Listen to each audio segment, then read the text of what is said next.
Buen día para todos. En esta entrevista analizaremos cómo se desarrolla la toma de decisiones gerenciales dentro de dos contextos empresariales diferentes, una gran organización y una pequeña y mediana empresa, con el objetivo de comprender cómo influye la estructura organizacional, el nivel de responsabilidad y el entorno operativo en la toma de decisiones.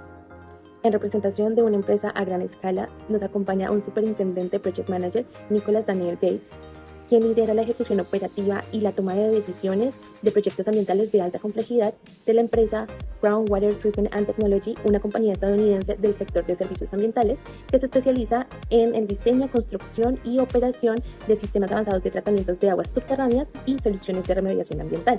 Esta compañía cuenta con más de 25 años de experiencia ofreciendo soluciones integrales para la gestión del agua y tratamiento de contaminantes ambientales en distintos proyectos a nivel nacional en Estados Unidos. Asimismo, contamos con la participación de Juan Sebastián Triviño, gerente financiero, responsable de asistir en las planeaciones financieras y estratégicas de una empresa en crecimiento, la cual es Catalyst Partners. Es una pequeña y mediana empresa enfocada en procesos de transformación organizacional y tecnológica que acompañan a otras compañías en la optimización de procesos, adopción tecnológica y fortalecimiento estratégico para mejorar su crecimiento y competencia empresarial. Por lo que a través de estas dos perspectivas buscamos analizar cómo líderes empresariales enfrentan desafíos asociados a la toma de decisiones dentro de las organizaciones con estructuras, recursos y dinámicas operativas diferentes. Thank you for joining us, Nicholas. To begin, we would like to understand how decision making is actually experienced within your organization. So, from your current role, how does the internal decision making process work within your organization? Yeah, well, depending on the complexity of the situation, the internal decision process within our organization can be as simple as a critical thinking process and problem solving to come up with a solution in a timely manner. With some complex decisions, it is a multi-step process which involves direct communication with our clients to determine their wants, their needs for specific projects. Once the client's requests are evaluated, we set up internal meetings with specific management personnel in order to determine the complexity of the operation, contractual obligations, change orders, and such, in order to come up with a solution that is safe, profitable, and will be satisfactory for the client. Okay, so pretty much it depends on the situation and then you have to analyze everything. Yes, that's correct. Okay, thank you. So the next question that I have for you is, what types of roles or people are typically involved in decision making and why do you consider them necessary? Well, I think for making decisions within an organization, you need to involve our senior management, field superintendents, safety managers, sales managers, in order to cover all of the necessary areas to come up with the right solution. So you have everybody that understand the financial aspects, the risk analysis, the actual work that needs to be done, the time and materials, so you can come up with a quote and a plan to execute. Okay, interesting. Thank you. Next question is, from your business reality, do you believe decision making is more agile or more complex compared to companies with larger organizational structures? I think that with a smaller business, the decision process can be significantly easier and less complex than a very large company due to the smaller scale of the operations and projects and people that need to be involved. With a smaller company, you don't deal with as many personnel on the management end and the executive end to make the decisions. So with a smaller organization, it's easier to get everybody together, get everybody's thoughts and opinions, and create the plan and execute it accordingly. So based on your professional experience, what has been one of the most complex decisions you have had to make and why? So I think one of the most complex decisions that I've had to make in the industry that I'm in, we had an operation running for a water treatment plant 24 hours a day, 7 days a week with critical deadlines. And due to the severe weather, freezing temperatures, there was a delay in the water being provided to us, which caused our system to start to slowly freeze and have issues, and had to come up with a decision to either shut down the system and start draining everything to prevent further equipment damage, or try to keep going and fight through the cold, which it was getting significantly worse.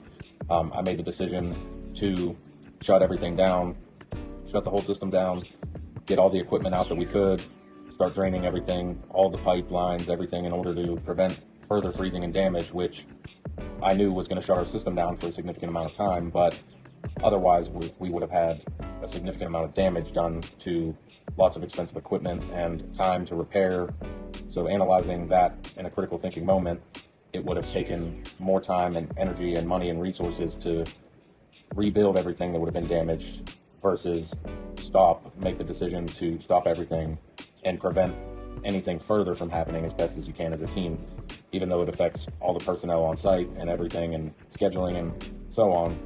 In the long run, it was beneficial to us, the team, and as the company and for the project, because it ended up working out better than if we would have tried to keep going and we would have had significant damage to equipment. They would have shut us down and put a ton of money in the garbage for a bad decision. So that sounds like a difficult decision, but I think that was the best one to take.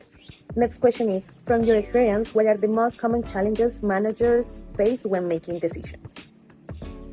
That's a good question. I think managers have a lot of difficult challenges to make in their careers. But as a manager, you have to always make decisions that are both beneficial to the company and the client. Maintaining that balance can be difficult. It can be hard figuring out solutions when there are contractual terms and conditions that dictate how everything must be done. So there are different ways that you have to do things that you might not be familiar with that change the scope of work, the amount of time, the amount of people, man hours, and everything. So it makes it difficult to put an accurate quote and have everything in order accurately to avoid, loss of time and money, etc. So I think there are definitely a lot of challenges along those lines that managers have every day. So okay, interesting. Thank you. What hard and soft skills do you consider essential for effective managerial decision making? I think that it's important for managers to have a good experience in the field that they're working in, a good education, but they also need to have great people skills and be able to listen and evaluate ideas from the people in the field that specialize in that specific line of work. It's always a team effort. Managers don't know everything. They rely on the people in the field to give them accurate answers and help with the decision-making process in that aspect. But if somebody doesn't have the experience, it is definitely harder for them to make decisions. But if they don't have people skills and communication skills with employees and other personnel, then they can't work effectively either. So I think it's very important to have a good combination of both. Okay, next question is, in your personal experience, what weighs more when making decisions, data analysis or professional experience? I think that both are very important, but I think that in the industry that I work in, professional experience weighs more. But the importance of data analysis is very high. It's very important to understand the data of what you need to do and in order to execute the plan that you have in place. But the professional experience comes in our industry as a key aspect of decision making, and that seems to be more important and more beneficial in the industry I'm in.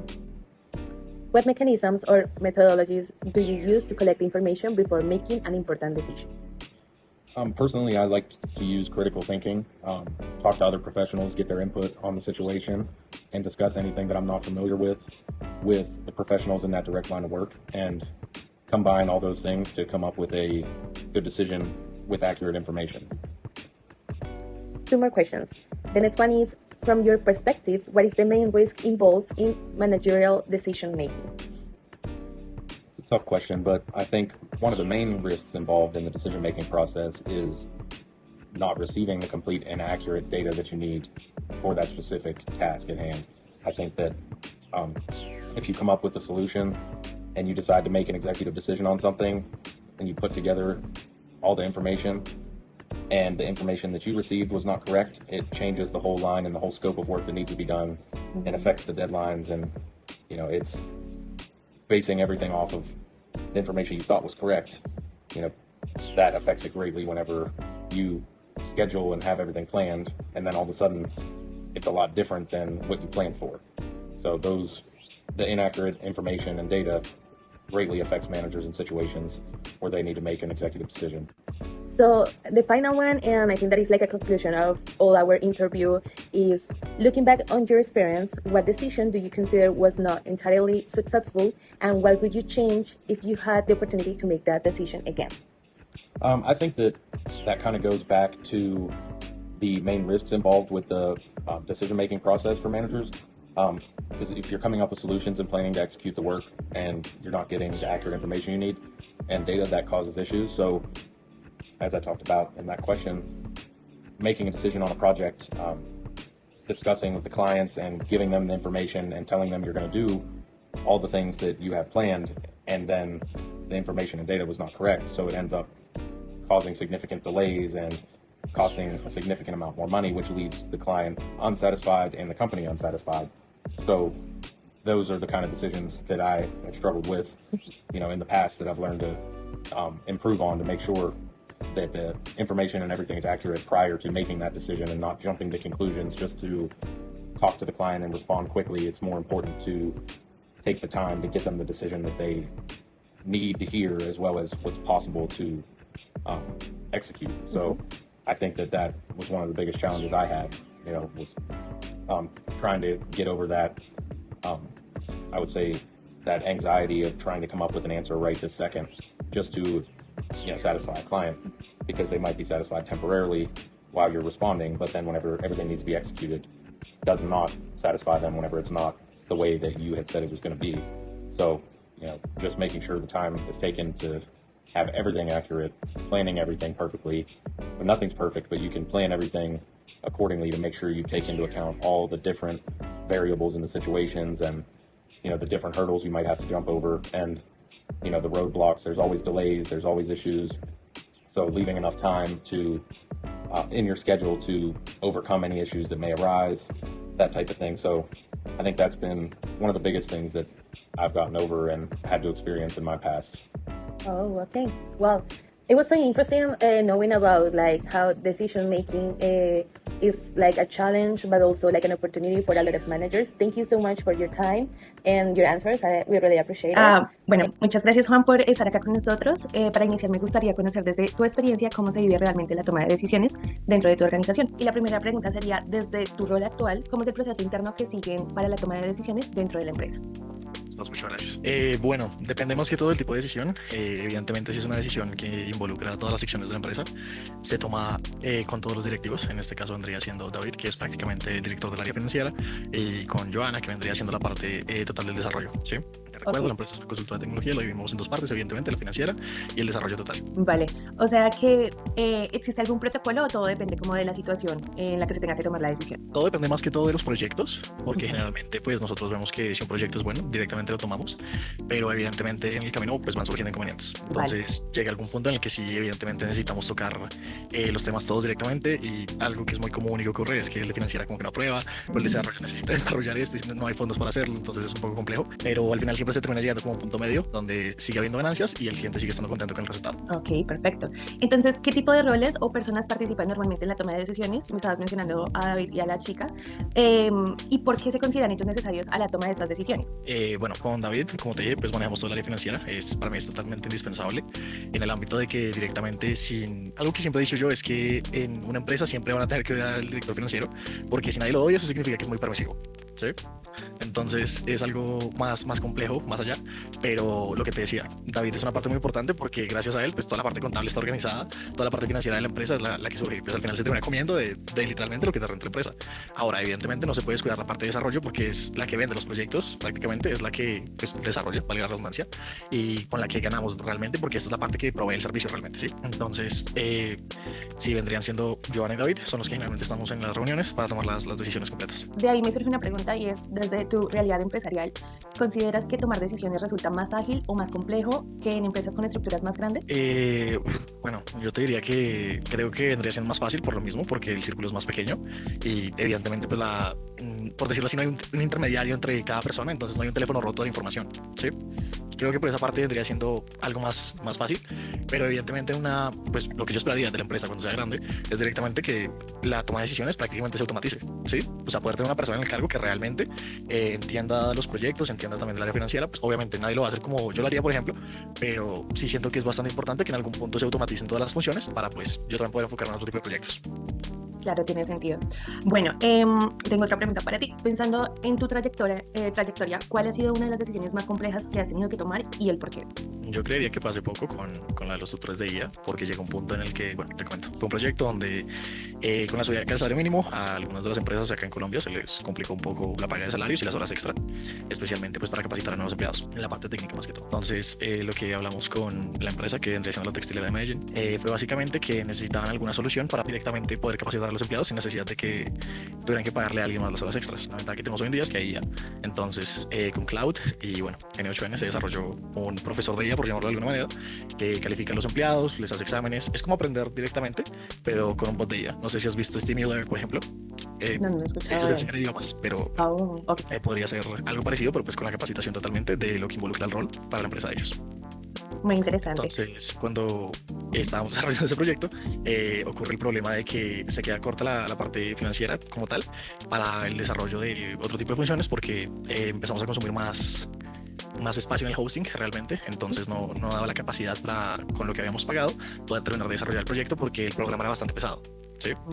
Por lo cual pues tuvimos que hablar con el cliente dijo sí, realmente se me ha hecho demasiado barato, pero pues me gusta cómo va porque pues también le mostramos los avances de cómo estaba y al final el cliente decidió pagar un poco más, que pues a la final estuvo bien porque le terminamos sacando muy buena ganancia y bueno, te diría que fue esa porque nunca le das a un cliente algo y luego le dices no, es otra cosa. La ventaja que tenemos con el cliente también es que estábamos probando primero una demo, entonces él dijo como ok, sí entiendo que el programa puede ser mucho más pesado porque no incluye todas las funciones hasta ahora. Claro, tiene sentido. Bueno, eso se escucha que fue como una decisión difícil, pero al final, pues el resultado fue bueno y aprobado por el cliente. Bueno, mi siguiente pregunta es, desde tu experiencia, ¿cuáles son los problemas más frecuentes que enfrentan los directivos al momento de tomar decisiones? Como te decía yo ahorita, creo que no se ponen de acuerdo, porque lo que te decía, la parte financiera siempre está peleando con la parte de desarrollo. Creería que viene siendo esa la parte más compleja, el ponerse de acuerdo para realmente poder sacar un proyecto directamente sin necesidad de estar peleando o pidiendo terceras opiniones. ¿Tú crees que las emociones llegan a afectar este tipo de decisiones? Sí, evidentemente sí. También en un ámbito que ocurre mucho en empresas, en la parte de ventas, yo siempre he dicho que pues, las personas también te compran no por el producto o el valor que tiene el producto, sino como por el cómo se sienten contigo cuando les estás ofreciendo el producto. Entonces sí, evidentemente la toma de decisiones influyen demasiado las emociones. Okay, Obviamente sí. pues también tratamos de que sea lo más frío y pues calculado posible. Sí, evidentemente afectan. Vale. Bueno, tengo otra pregunta. ¿Qué habilidades duras y blandas consideras fundamentales para lograr una buena toma de decisiones gerenciales? Bueno, habilidades blandas te diría que realmente viene siendo toda la parte que se trabaja detrás de la persona, por eso también pues las personas que están en el círculo siento que están totalmente capacitadas, porque bueno, vienen de ser líderes en algunos otros lugares, entonces saben cómo manejar las situaciones. Ahora, el tema de que hayan sido líderes en otros lugares no implica que hayan sido buenos líderes todo el tiempo o que no tengan errores, ¿sí? Porque si no, no se haría el problema de que chocan mucho a veces con el tema de la toma de decisiones. Habilidades duras, no sé, es que pues de tecnología no sé cómo definirlo, supongo que el desarrollo como tal creo que es la parte más compleja. Ok, vale. O sea, que la persona que está en el área de desarrollo esté totalmente capacitada, obviamente también para dirigir a toda la parte de empleados que tiene ella. Claro. Y entonces, en tu caso personal, ¿qué pesa más al decidir? ¿El análisis de datos o la experiencia acumulada? Siento que es parte y parte, pero si me tuviera que ir por algún lado, diría que por el análisis de datos. Siento que soy yo realmente, porque me gusta tener todo ya muy calculado a la hora de cómo se va a realizar. Evidentemente, cuando tú saques un proyecto, no llega el momento en el que todo sale como tal cual lo planeaste. Entonces, siempre hay que ir con cierta toma de decisiones durante todo el transcurso del proyecto, pero es algo que es manejable. En cuanto a la información, riesgo y aprendizaje, me surge una pregunta que es la siguiente. ¿Qué mecanismos o metodologías utilizas para recolectar información antes de tomar una decisión importante? Evidentemente, antes de que nosotros tengamos las juntas, yo ya tengo conocimiento de algunos problemas o de lo que está surgiendo en la empresa. Entonces, ya tenemos pues esa capacidad de saber de qué va a tratar la junta. Es la estrategia que más utilizamos porque siento que no hay como el verse cara a cara con una persona. Incluso siento que es mucho mejor cuando lo hacemos presencialmente. Sí, directamente siento que es la mejor metodología, verse frente a frente, hablar las cosas tal cual, exponer pues los puntos de vista también de las dos personas. Evidentemente, yo soy el que tiene que ser como el intermediario entre las dos zonas porque siempre están en conflicto. Entonces, como entender un poquito los dos mundos. Vale, perfecto. De ahí me surge otra pregunta y es, desde tu perspectiva, ¿cuál consideras que es el principal riesgo al momento de tomar decisiones gerenciales? El principal riesgo, yo diría que es el miedo a equivocarse, pero pues también es lo mismo, si no la cagas no hay forma de saber en qué la cagas de futuro y saber cómo no volverla a cagar, ¿sabes? Pero lo que te diría es que sí, es eso, mayor riesgo es tenerle miedo a hacer las cosas. Después de que le pierdas el miedo a hacer las cosas, siento que uno puede resolver por el camino cualquier obstáculo que se le dé. Listo, y la última pregunta es, pensando desde tu experiencia, ¿qué decisión has tomado que hoy consideras que no fue totalmente acertada y qué cambiarías si tuvieras esa nueva oportunidad? Con el mismo proyecto que te cuenté ahorita al inicio, pero no en la parte que tuvimos que hablar con el cliente nuevamente, sino cuando decidimos hacerlo por el valor que le habíamos planteado, sin realmente haber hecho el trabajo de investigación para ver cuánto era lo que iba a costar o cuánto iba a pasar el programa. Entonces así, de cierta manera, a lo mejor hubiéramos cobrado un poco más desde el inicio, pero si hubiera hecho sin tener que para hablar con el cliente otra vez, o qué esto está pasando, o mostrarle los problemas de por qué no se ha podido terminar de desarrollar. Claro. ¿Y crees que eso cambió algo en la manera en la que decidías antes? Sí, siento que ahora somos más calculadores con el hecho de saber cuánto tiempo va a tomar un proyecto primero, porque se alarga un poquito ese proyecto, y lo otro es realmente simplemente revisar los factores pues físicos que necesitamos para poder llevar a cabo un proyecto. Entonces, saber cuánto nos va a consumir un servidor, por ejemplo. Bueno, muchísimas gracias por esta oportunidad para entrevistarte y saber un poco más de tu empresa. En serio, valoramos mucho la información y que tengas un buen día. Dale, gracias.